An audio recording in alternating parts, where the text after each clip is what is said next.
Hello, good evening, welcome. This is Hot Edition. We're live on news up here at Desawe Kanda.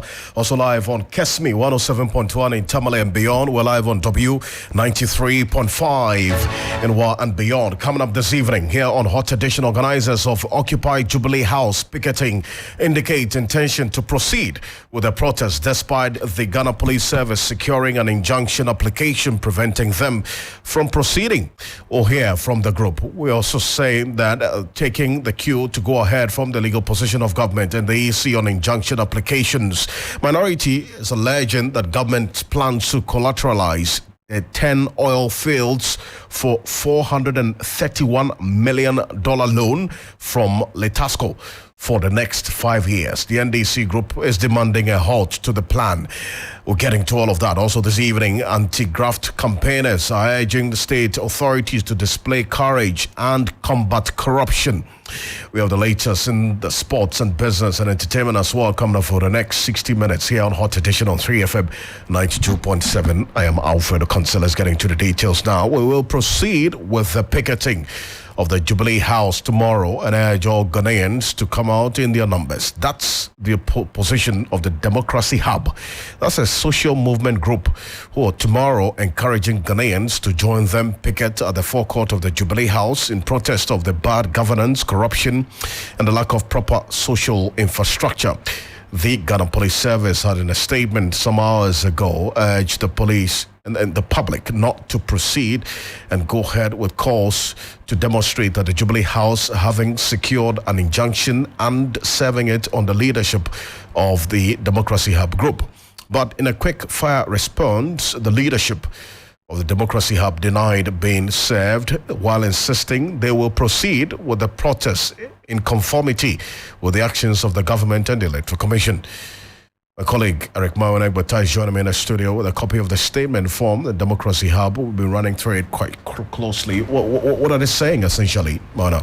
Alfred, so it's important to provide a bit more context as to what it is that we're seeing. This Occupy Jubilee House, which is the name that has been given by the organizers for the demonstration. So a while back, a few weeks back, there's been concerns raised about the poor state of roads, particularly the motorway. And these concerns came up on Twitter, now X, and it was picked up by a number of very prominent accounts raising the objections to it. And the timing of the Cecilia Dapar scandal and all of it fed into the conversations, and it brought about different strands of people questioning why it is that after over 60 years of independence, Ghana continues to remain where it is, reason why organizers decided to come together. In fact, very different accounts, because I've been following the conversation on Twitter for quite a while. And so they put together this protest, which was to take place tomorrow, the 21st of September, but it's to run for 3 days. And if I take you just back to Twitter again, all throughout, momentum has been building towards tomorrow, where people are sharing pictures and videos of deplorable roads, river bodies which have been muddied really because of the effects of illegal mining and the likes, and seeking to whip up support for this protest. In fact, I've seen a number of accounts stating that young people should take this as a call to have leaders or the leadership of the country listen to the youth. And that's the background to which all of this has come together for this particular protest. Now let's move to the protests as planned. And so it's been in the offing. Yesterday there was a news conference in that regard. Oliver Bakavomo even spoke as one of the individuals, because Fix the Country movement is strongly one of the independent groups that's backing this Democracy Hub in this line. They outlined the modus operandi for the 3-day protest or the 3-day picketing at the Jubilee House, amongst many other things. Now, a few hours ago, the Ghana Police Service, the Greater Accra region or unit of the Ghana Police Service, issued a 3-pointer statement where first they said that they had successfully filed an application at the court and successfully served the organizers of a group identifying itself as Democracy Hub in connection with a planned demonstration within the vicinity of the Jubilee House from tomorrow, the 21st, to Saturday, the 23rd of September 2023. And if we go back to that sound clip of Oliver Bakavomo, he states that this is not a protest where they picket and then by evening they say, okay, we leave, we return tomorrow. They are making provisions to have persons who come to the vicinity of the Jubilee House stay there overnight. They are making provisions to provide mosquito nets and mattresses and the lights to sustain. So essentially, they're going to be sleeping there, right, for 3 days, for 3 straight days, and that's what the police is seeking to injunct. Exactly. And they're saying they are not being. So stay with me, Mauna, and let's go onto the telephone now. Solomon Wise is one of the conveners for this group. That's the protest tomorrow to occupy the Jubilee House, at least the frontage of the Jubilee House. Solomon, thank you for joining us here on Hot Edition. So, thank you. Great. You're saying that you have not been served any injunction issued by the Ghana Police Service, correct? Thank you very much, Ocansey, and greetings to your listening. Yes, that is true. We have not been served anything of that sort, as the police press release sought to clarify. That is true. We haven't been served. Well, they say that they have secured an injunction. The statement wasn't really clear as to whether there's been a service or otherwise, but the communication of the securing of an injunction against your protest tomorrow, that's what the police is saying.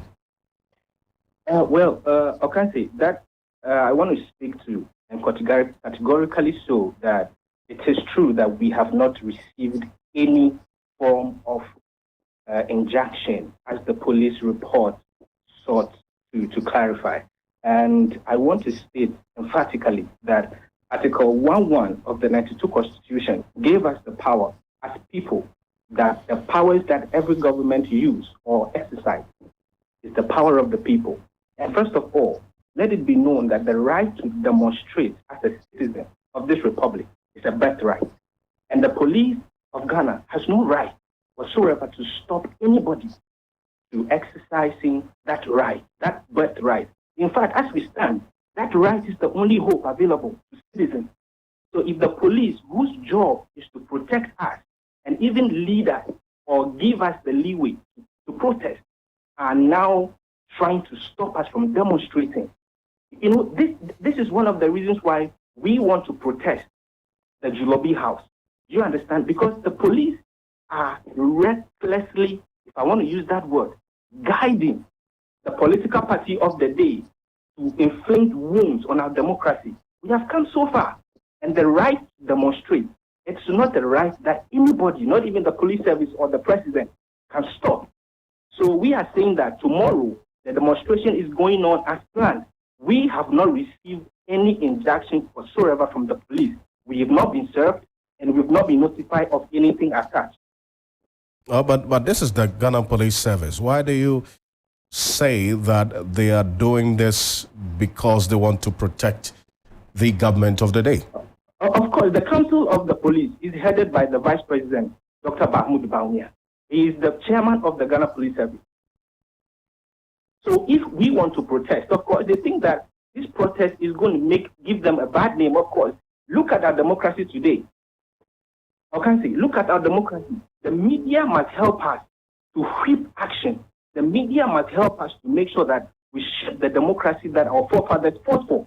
Where we are today, the result of a democratic, experiment is not helping. How can the police, at this point in time, tomorrow, and you say you are laying an injunction on a demonstration?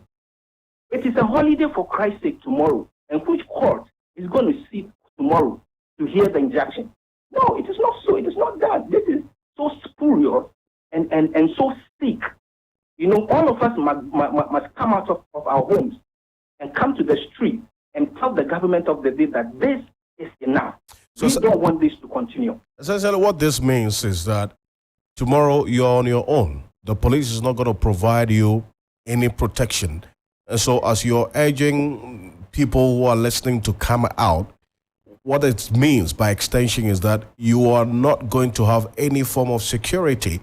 and anything that happens to you, you are on your own. So what's going to happen? Okay, thank you very much. You know, the Public Order Act, Act 491, only says that citizens must notify the police about their planned protest. It is not an authorization for the police to determine when, where, and how that happens. In fact, we are lawful citizens who have seen that our democracy is heading to a crash, and we want to save it. We are not going there to disrupt anything. We are going there as lawful citizens who want to exercise our right under the 1992 Constitution. And that cannot be granted us if the police cannot do their rightful duty, which of course the Constitution demanded for them or of them to do. Then I'm sorry, we are going, and we are going there to protest peacefully. That's all. So as you're going there without police protection, you were saying you're not going to do anything untoward. It's going to be a peaceful engagement. But then again, it is on record that because the police is saying that they have secured an injunction, essentially means they are not going to be there. That's what they are saying. Oh, fine. That is their problem, actually. Probably they are serving an interest that we don't know in this country. The police are supposed to serve the interests of the citizen with the state. I don't know why the police always, continually, consistently serving the interests of political parties in power. That should be addressed, and the media should speak on that. Because this is not the first time, second or third. This is consistent thing that the police service has been doing, and we need to stop them before they spoil the democracy that we are enjoying.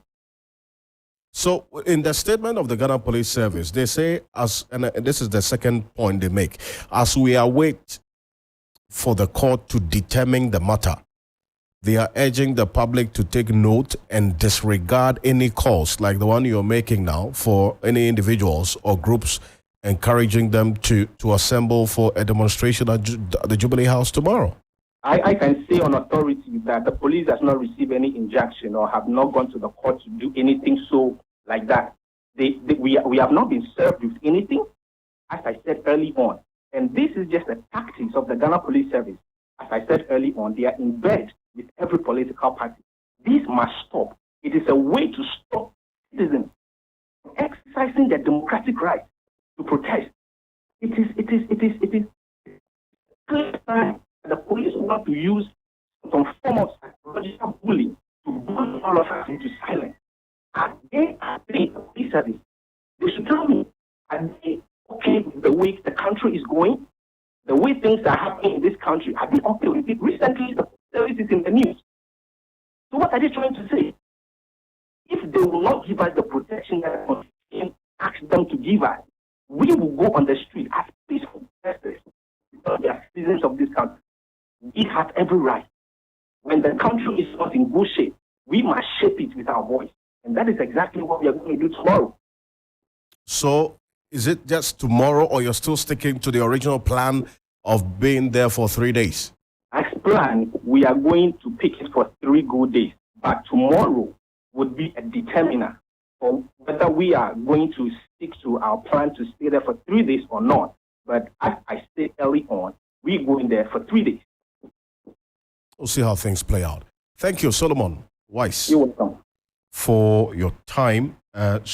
Solomon Weiss is one of the conveners of this Occupy Jubilee House protest tomorrow. Now, the Ghana Police Service has issued a statement, which we're going to be getting into shortly, but portions of the statement has been referred to, obviously indicating that they have secured and successfully served the organizers of the protest of this injunction. But let's get a bit more detail into the police statement. Mauna, you gave a background to what has led to this statement in the first place, right.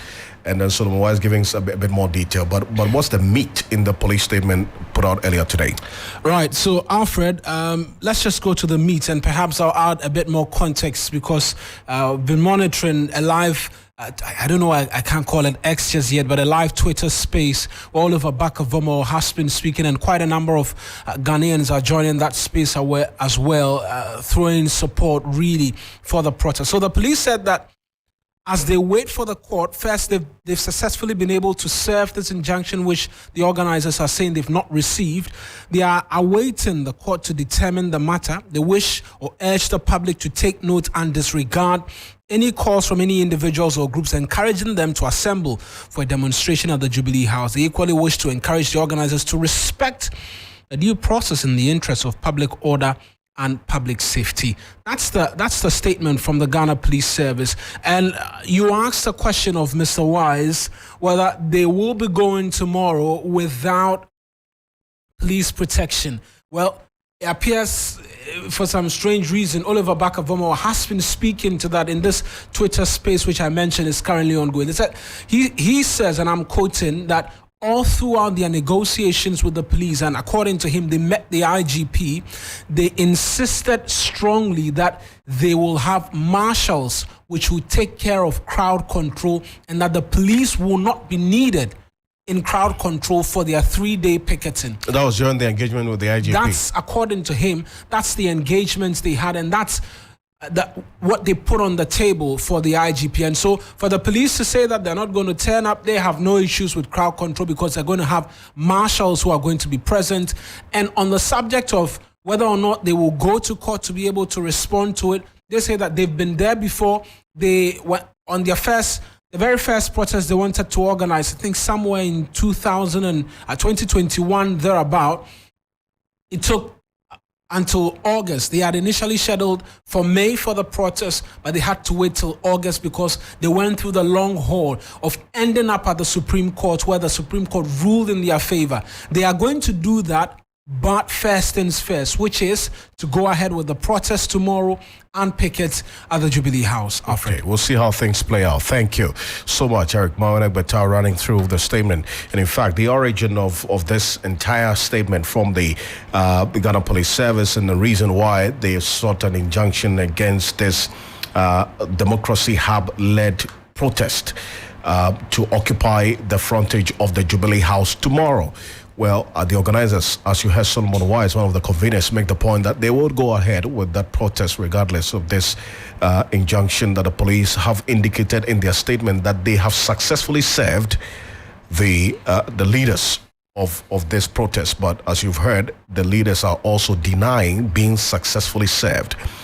And so we're keeping a close eye on how things are playing out in this respect. But anti-graft campaigners are urging state authorities to display courage and combat corruption. Speakers at a roundtable discussion emphasized the importance of passing the Code of Conduct for Public Officers Bill and the Criminal Amendment Bill in winning the fight. Grace Hamoajiman has more in this report.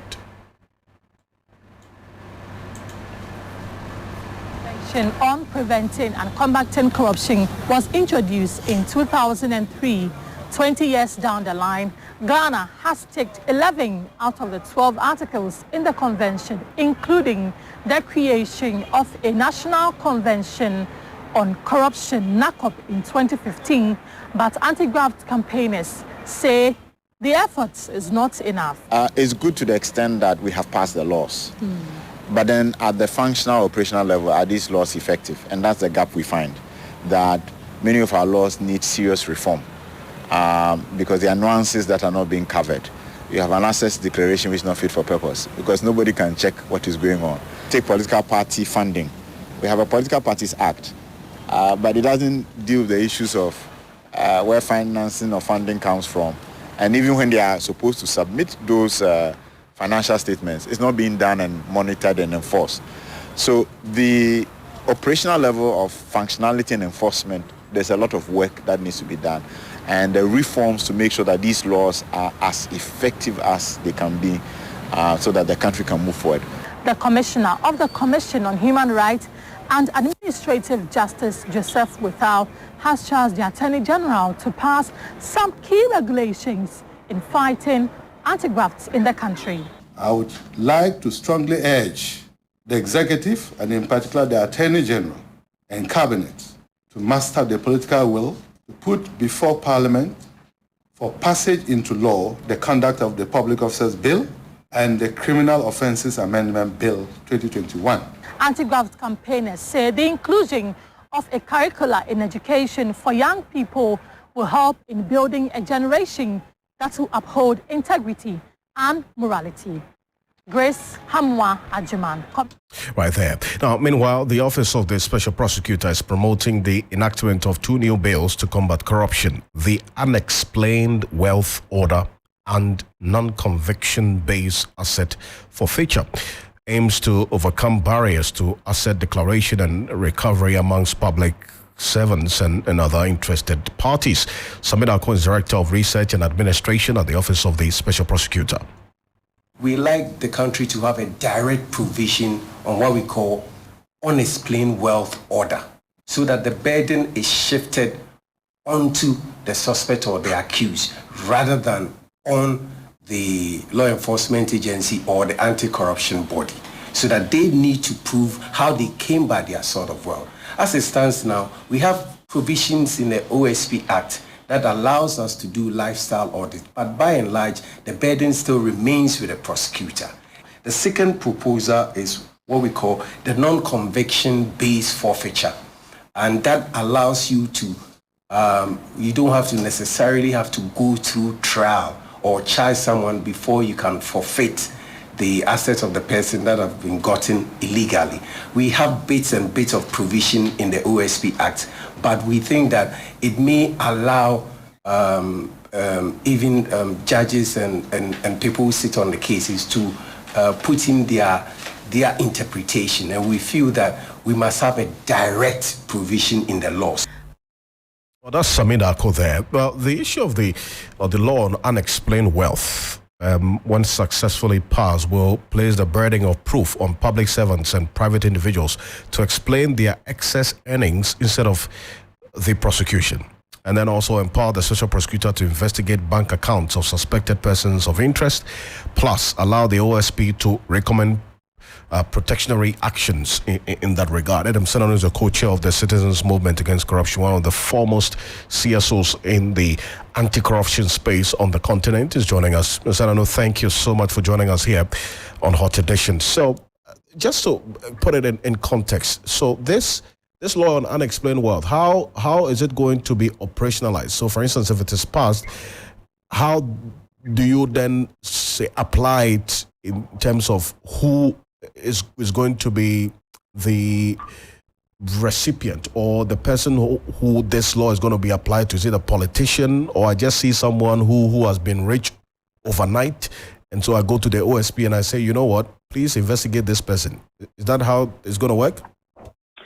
Well, in the jurisdictions where we have this, for example, in the U.S., it's called civic forfeiture.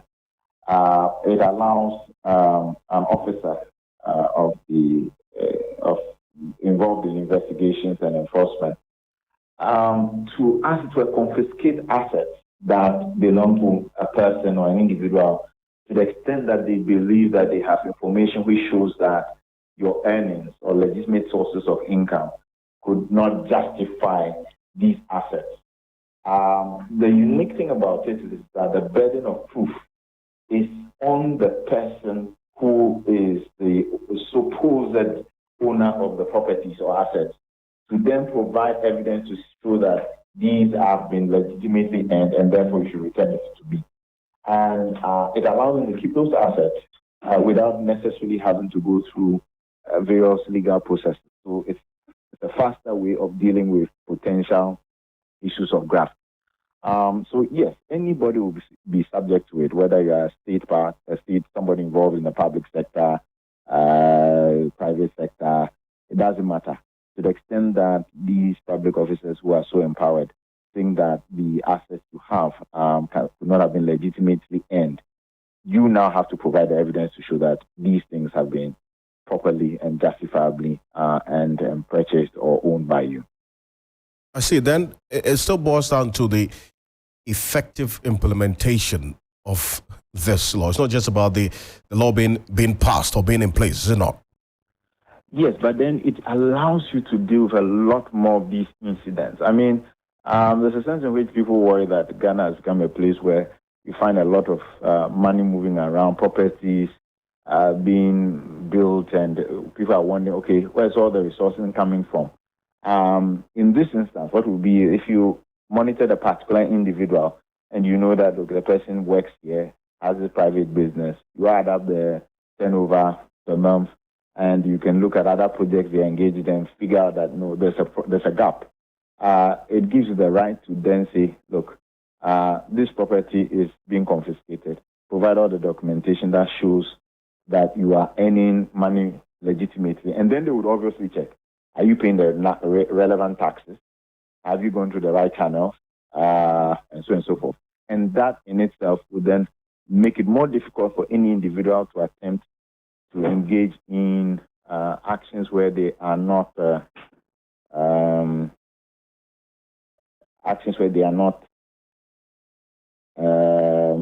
legitimately earning monies and then thinking that they can invest it in properties or assets.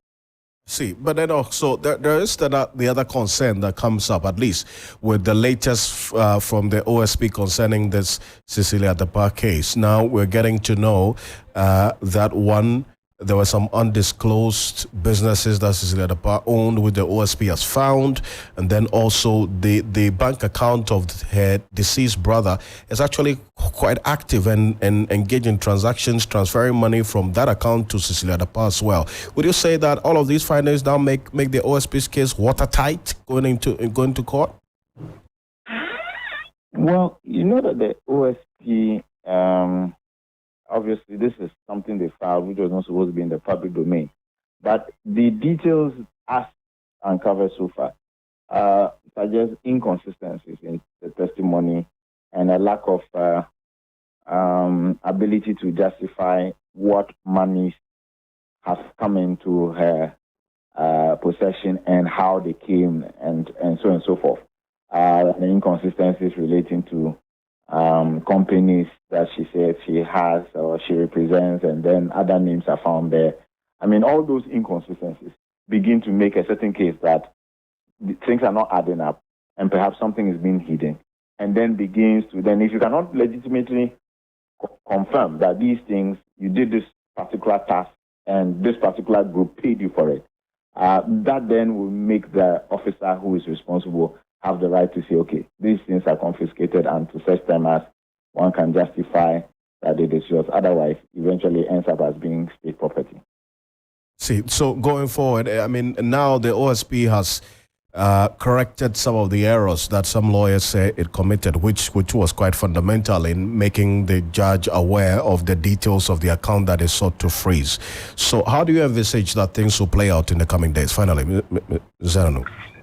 Well, I mean, we are happy that we have an OSP that is digging to such issues and not being intimidated or cowed around by whatever is going on, and they are steadfast in trying to make sure they unravel what exactly is the source of these monies.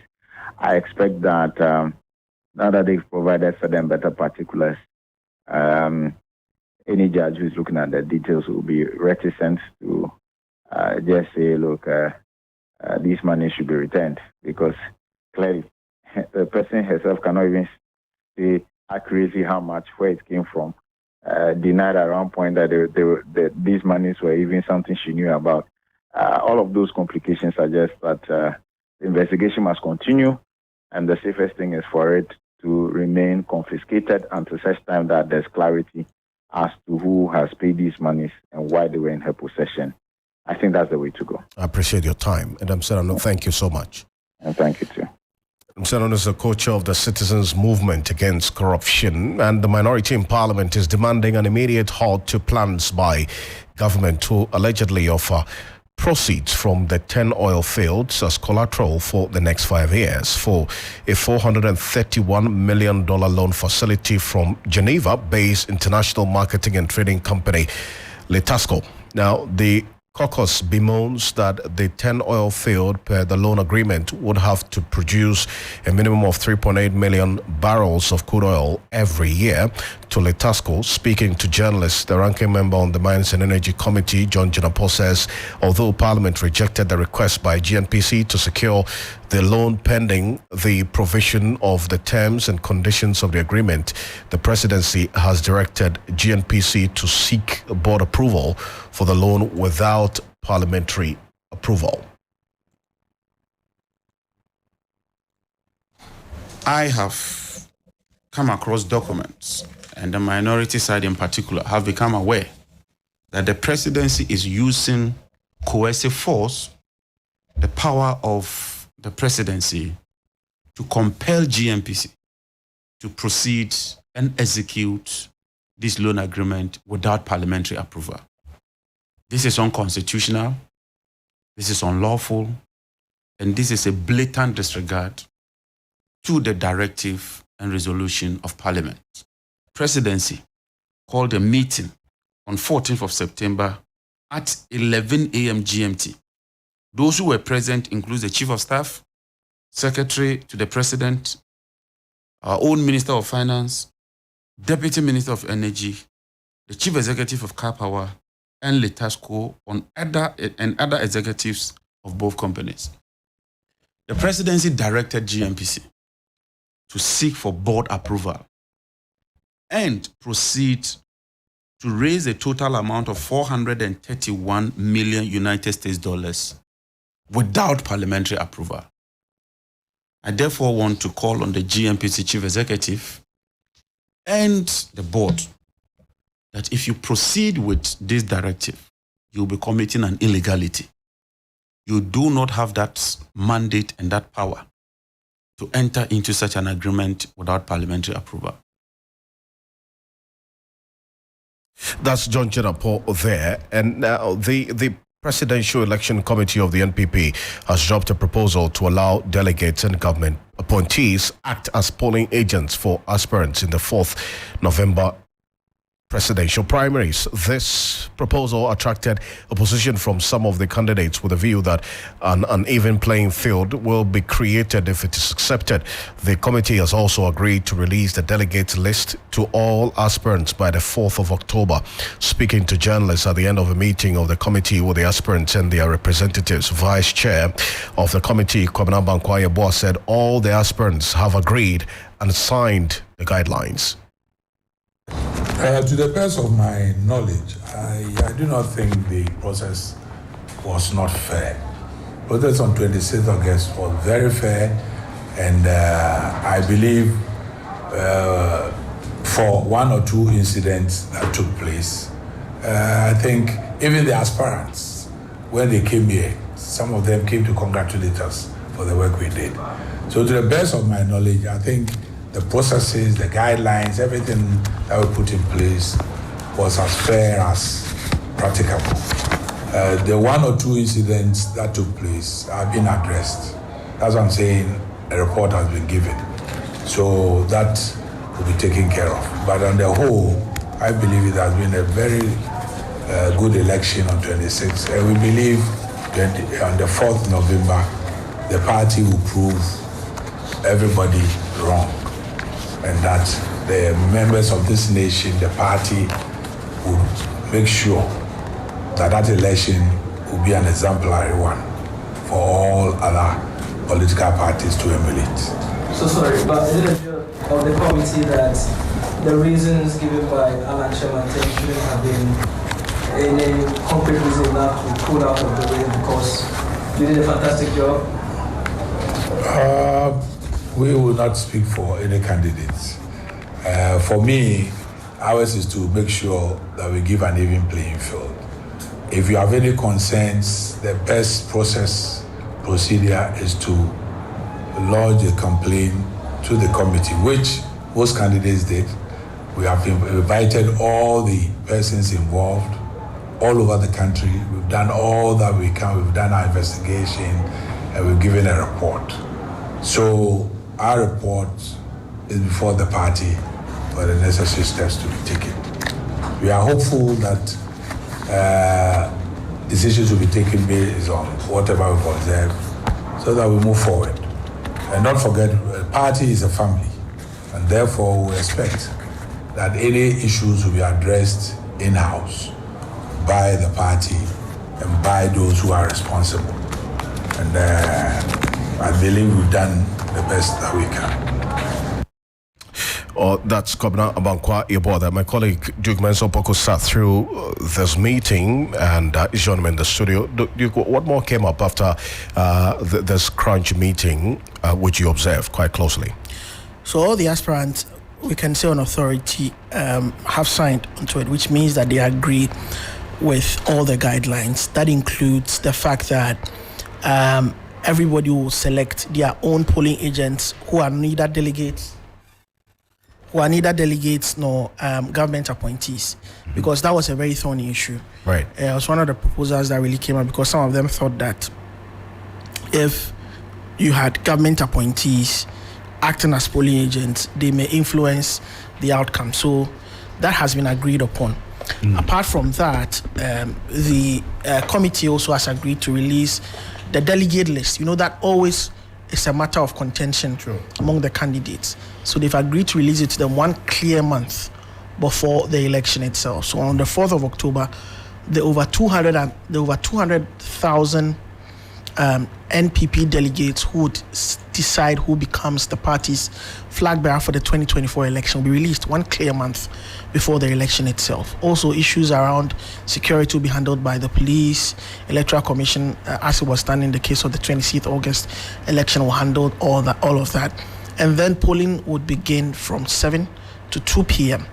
And also, the voting will be done in the open. It won't be in secluded areas.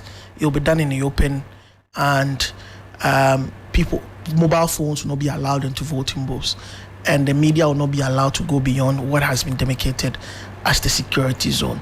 We spoke to some of the representatives of the candidates. All of the Dr. Baumia was represented by Fred Owari. Fred Owari represented Dr. Baumia.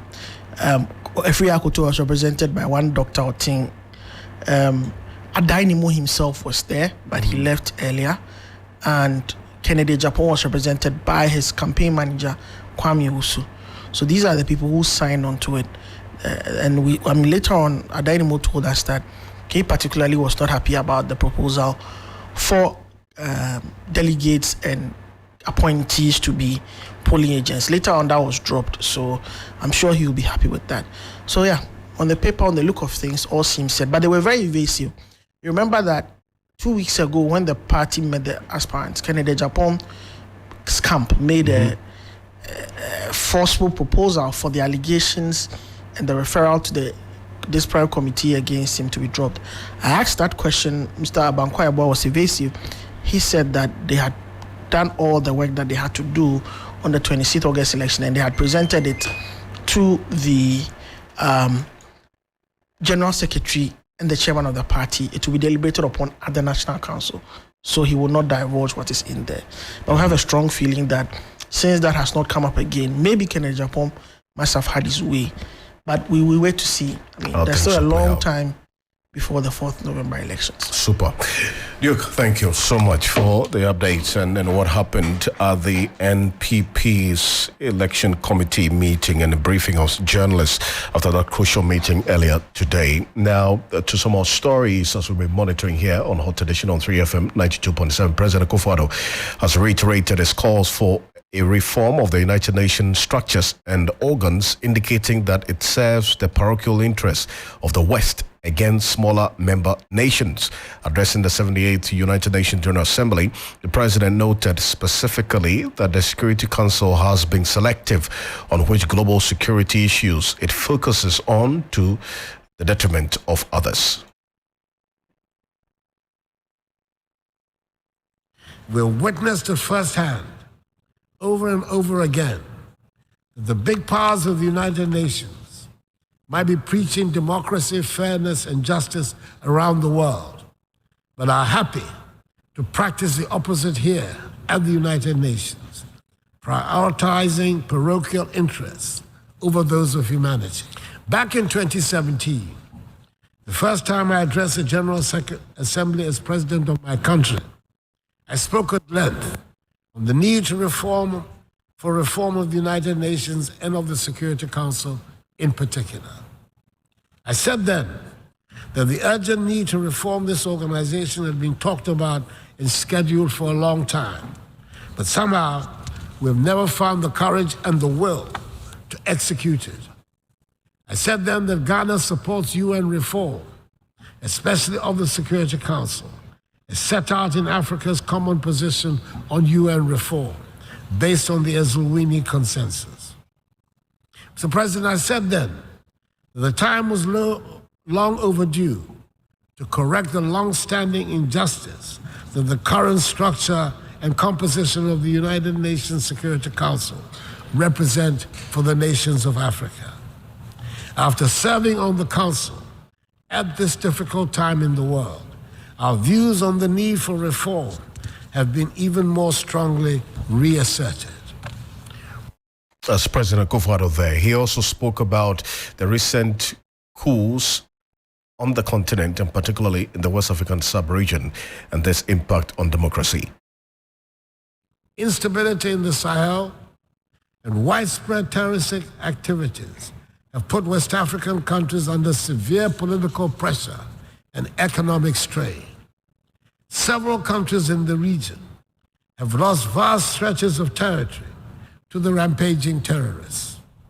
Coup d'etats have re-emerged as what some mistakenly hoped would be the solution to the threats that confront their nations.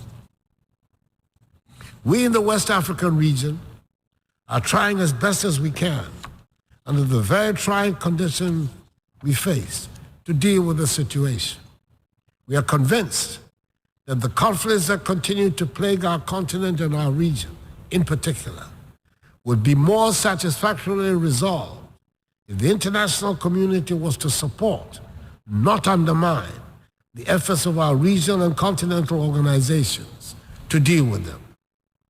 Africans fought and died in the Second World War in defense of Europe and her allies, who reset the world towards the path of peace and prosperity that their nations and citizens have enjoyed for decades now. It is surely time for the world to reciprocate in our time of need. Mr. President, we in Ghana are holding firm to our belief in democracy as the best route to build a prosperous nation that is our aim. It is true that the economic dividends that many of our citizens justifiably expect from the democratic process have not come as fast as had been anticipated. But we're determined to hold fast to the course because we believe that ultimately it will succeed in delivering freedom and prosperity for the mass of our people. As President Akufo-Addo speaking at the 78th United Nations General Assembly, and the Russian embassy in Ghana has denied any involvement with the leadership of the alleged pro-Russian Wagner mercenary group who were arrested by the police in Takoradi in the Western Region. The Western Regional Police Command recently began prosecuting 3 young people arrested in Diabehini, the secondary Takoradi metropolis, who was suspected of having ties to Russia's Wagner mercenary group. The arrest follows a public debate organized by the youth who were seen wearing and showing the flags of the Wagner and Russia. The suspects have been identified as Evans, 25, Michael Esiedu, 23, and Ernest Esiedu, 26. With the help of an alleged sponsor from Australia, the 3 young men mobilized about 20 young people to launch a military group on the Diabini Community Park. However, the police arrested them following a tip-off. In a statement on its page on X, formerly Twitter, the Russian embassy rejected claims of being involved in the spreading of Russian flags, shirts, and placards amongst the protesters. It further stated that it has no contact with the possible sponsors of the said group. It quotes, "It must be emphasized that the embassy of the Russian Federation in the Republic of Ghana, as well as other government agencies, have no connections to the above-mentioned unauthorized gathering," unquote, the embassy said. Moreover, indicate upon receipt in August of information about a public action being plotted, the embassy immediately appealed to the Ghana Police Service and warned about the possible organization of the rally with the use of the national symbols of the Russian Federation. There's more of this on 3news.com. Let's get into business now. Michael Obudu is here. What's the latest? Hello there and welcome to the business segment on Hot Edition. My name is Michael Obudu, and straight into our first story, as a professor of finance has stated that the 3.2% growth rate recorded in the second quarter of 2023 is only an indication that inflationary pressures have eased marginally. Speaking to 3 Business, Professor William Pepra said that the latest growth rate is not a sign that the economy is on the path of recovery. this cannot be seen as an expansion because, the finance minister in the budget, reading the budget, gave an indication that by the end of the year, we should see our GDP coming to about 1.6%. It's an indication that the government wants to bring down inflationary pressures. So the rate of change from last year, second quarter, and this quarter, which is a reduction, is in line with what the finance minister projected, that the growth of rate must reduce. And that is what we are witnessing now. Simply put, this kind of growth gives an indication that inflationary pressures are coming down. Should we be able to get this continuing in the reduction of rate of growth in the GDP, it's a good item. So the main thing is that, yes, GDP growth has gone up, but the rate of growth has declined. That was Professor William Prepper, and he is a US-based professor of finance. Now, the Ghana Union of Traders Associations, GUTA, has stressed the challenge imposed on Ghanaian traders by high taxes has led to collapse of many businesses. President of GUTA, Dr. Joseph Obeng, lamented dwindling purchasing power of the consumer, which makes it difficult to pass on the additional cost. He spoke at the Graphic Business Stanbic Bank breakfast meeting themed Thriving Through Economic Turbulence. It's very difficult because we have to contend with the high cost of doing business. As you know, the duties that we pay have all gone up, and interest rate that we pay, the effects of the inflation. And so it has made it very difficult for ourselves doing business itself. Aside that, while trying to contend with those things, taxes are also being handed on to you, which does not augur well for businesses. And so with all these difficulties, you have to pass on the cost to the consuming public. But they are also tired because their purchasing power has drastically reduced because of the effects of inflation. So how do you navigate through this? That's how difficult it has been for businesses to thrive under the turbulence that we are facing in this economy. And it's very difficult that we all have to sit down and see how we can reduce the cost of doing business in the country. Dr. Joseph Obeng is the president of the Ghana Union of Traders Associations, GUTA. Away from that, industry players have cited lack of long-term vision as the reason for the inability of businesses in the country to survive beyond 5 years. An entrepreneur, Dr. Emmanuel Olumide, says the lack of generational vision leaves most ventures vulnerable. He was speaking to the media ahead of a 2-day masterclass on building transgenerational wealth and organization to be held in Accra. One of the reasons why a lot of businesses fail is the mindset with which the business was started. A lot of people start business for survival so that they can have money to eat and take care of their family. Survivor mentality cannot build transgenerational business. Once you start a business for survivor, once you make money to take care of yourself, that's where you end. Because the business is for survivor. And once you can buy a car, build a house, pay your children's school fees, and travel, you think you are rich, but you're actually poor. Because if we change all your money to pounds, you discover how poor you are. So the mindset with which people start business is number one.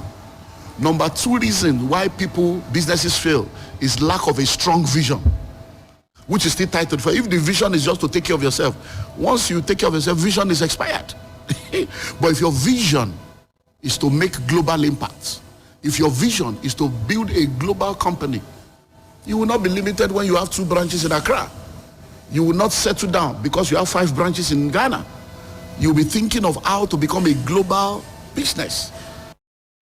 You hear the entrepreneur and business coach, Dr. Emmanuel Olumide, ending the business segment on Hot Edition. My colleague Billy is here to bring us the latest in the world of sports. Well, thank you, Michael Obodu. My name is Billy Shen, and it's time for sports here on the Hot Edition on 3FM 92.7. Of course, we're going to start from the Ghana Premier League, where some matches have been played. Mediama drew 2-2 with Accra Lions. Of course, Mediama are the current champions of the Ghana Premier League. And Dreams FC managed to defeat newly promoted side Nations FC by 1-0. Now, here are the standings after match day 1. Brekum Chelsea are on top of the log with 3 points. And Swatreman are second with also 3 points. Legon Cities are third. And Real Tamale United are fourth, all on 3 points. Now, in the bottom, we have Nations FC, Bechem United, and BBNE Gold Stars. Now, to some other stories, Ghana's Black Queens thrashed Rwanda by 7-0 in the first leg of the 2024 Women's Africa Cup of Nations qualifier at the Kigali Pele Stadium on Wednesday. Now, Doris Buedua, Evelyn Bedu scored twice, Princella Dubia, Alice Kusi and Anastasia Icha also scored twice as the Black Queens won by 7-0. Now, the head coach, of course, hasn't lost a game. She hasn't conceded a goal since she took over as the Black Queens head coach. To other story, 3 Sports understands that former Black Stars coach Kwesi Appiah has not yet been appointed head coach of the Sudan national team, despite multiple reports stating otherwise. He currently works for Asante Kotoko as part of the new management team. He has received an offer, but he hasn't yet accepted that offer. Now we move on to the UEFA Champions League. Of course, it continues today, and here are some fixtures for you. Of course, Galatasaray are currently facing Copenhagen, and Real Madrid are also currently facing Union Berlin in the Champions League. Of course, to some other fixtures that will be happening later this evening, Arsenal will be facing PSV, Bayern Munich will be facing Manchester United, Benfica will be facing Salzburg, Braga will be facing Napoli, Real Sociedad will be facing Inter, and Sevilla will be facing Lens as well. Now, still on the UEFA Champions League, Manchester United manager Erik ten Hag has stated that he has never had the opportunity to field his best team since joining the club due to injuries. I think from the start last season, I think I almost never started with the best, I would say, in my opinion, the best start 11. And there was always something like an injury. So, but you have to deal with it. And I think we always got the results in, apart from the period where we are now. Injuries always coming in top football because... That was Erik ten Hag, the manager of Manchester United. Now, still in Europe, West Ham United coach David Moyes has stated that Mohamed Kudus will get some opportunities at his new club, but he needs time to settle in the coming weeks. I like what I see. I think that I think he looks a really good player, and from what we've seen before, we that's why we bought him. And hopefully he'll get an opportunity to show what he can do over the next few weeks. But you know, we've got to give some of them time to settle in. Thankfully, you know, Edson and James Ward-Prowse have settled in really quickly, and Mo's just been a little bit late right at the end of the window really when we got Mo in, so we've got to try and give him a little bit of time. Don't expect too much from him too soon. Well, that was David Moyes, the head coach of West Ham United, talking about the star boy of Ghana, that is Mohamed Kudus. Now back to Manchester United. The goalkeeper of the side, Andre Onana, is aiming to get better with the club. Now he is in line to start as Manchester United face Bayern Munich at the Allianz Arena later tonight. In this together, being part of this big club is something great. Manchester United is an amazing club, it's huge. I'm happy to be here. Replace David. It's not something easy. I'm trying to do my best. Of course, the start of the season is not what we want, but better days will come. The situation will turn, and I'm very confident. I know everything will be all right. He is very confident, and he hopes everything will be all right. That was Andre Onana, the goalkeeper for Manchester United. Of course, Manchester United will be facing Bayern Munich at 7 p.m. tonight at the Allianz Arena in the Champions League. Now, to a bit of a local one, a Hartlepool fan, that is Amin, spoke to us ahead of the GPL Express about Hartlepool, who lost to Real Tamale United by 1-0 on Friday. Now, he thinks that the club still has a chance to bounce back from that defeat in the coming games. As the season starts, every fan of the club expects that their team is able to win their first game to give you a certain boost. Now, given the kind of preseason we had this year, followed through all the games that we played, we're scoring in high levels, and unfortunately, we go into the first game. It looks as if we are playing well, we are not playing well. I mean, the performance was quite average for me. we're not creating enough clear-cut chances to win the game. So all of these things become a concern for every fan of the club, trying to understand exactly how, things are going in terms of your approach and everything. So I find it very strange and find it very difficult to understand why this pattern has established over this. That was a Heart of Oak fan, on the club currently this season. Before I do go, Tottenham winger Ivan Perisic is expected to miss the rest of the season after suffering a serious anterior cruciate ligament injury. Now, the experienced Croatia international, who is 34 years of age, sustained the injury during non-contact training, his club confirmed. That brings an end to the sports segment and effectively to the hot edition for today. Of course, catch us same time tomorrow at 5 p.m. to 6 p.m. My name is Belishen. Until next time, stay safe and have a good night.